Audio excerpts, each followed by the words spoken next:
The following program was produced by the United States Courts.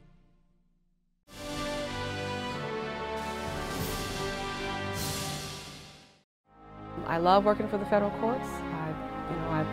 I love being a bankruptcy clerk. I think it's the best job in the world, and because you give people a fresh start. And I also like what I get to do in the military. As I said, to me, it's really easy for me to move between both worlds because they're, in a sense, they're kind of structured very similarly, as I said, in terms of organization and expectations. I'm the Deputy Chief, Army Reserve. I fall in a category where if there's a national emergency or some other requirement where they need my skills or me, I can be called up on much shorter notice than any other reserve soldier.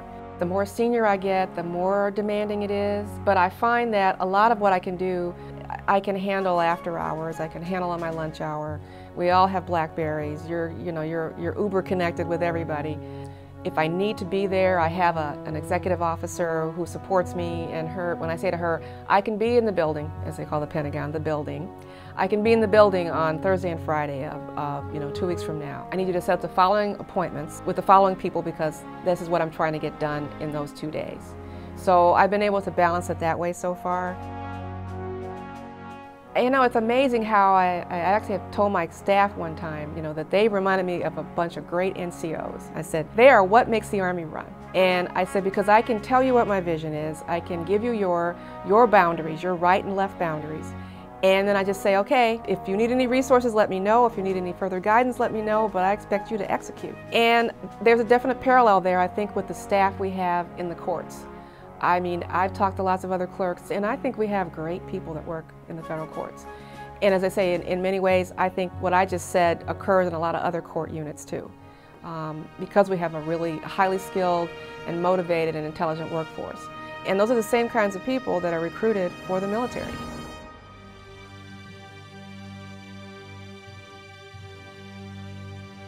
I never thought that I was going to be sitting here having a conversation about being a major general in the Army. As I was getting promoted that day at Fort Knox, my boss then said to the people there that they were witnessing history. Well, actually, I'll be honest, it was really very humbling when I first realized that I was going to be the first one, and I thought, I went, oh no, why me? But then I said, well, there's a reason. And I'm a history buff. I love to read history, and so I knew about the soldiers who fought in the Civil War and the Revolutionary War, the African-American soldiers. The Harlem Hellfighters, the Tuskegee Airmen, and the countless others that have, not just in the military, but throughout their lives, really wanted more, but because of the circumstances of the time, were not able to reach the heights that they personally felt that they could and should have. And so I think in a lot of ways, for all those people, I'm kind of hopefully what they were expecting when they had their dreams deferred, and when they knew that they had the talent and skill, but people just weren't recognizing it and giving them the opportunity to demonstrate that they were worthy and they could do these things. So for all those people, I really am indebted to the men and women who served in the military before me, who were only allowed to go so far. I just hope that I will continue to merit the confidence that people have put in me by promoting me to this rank, and that I'll be able to, before I leave and retire and hang up my boots and my stars, that I'll be able to make a difference somewhere.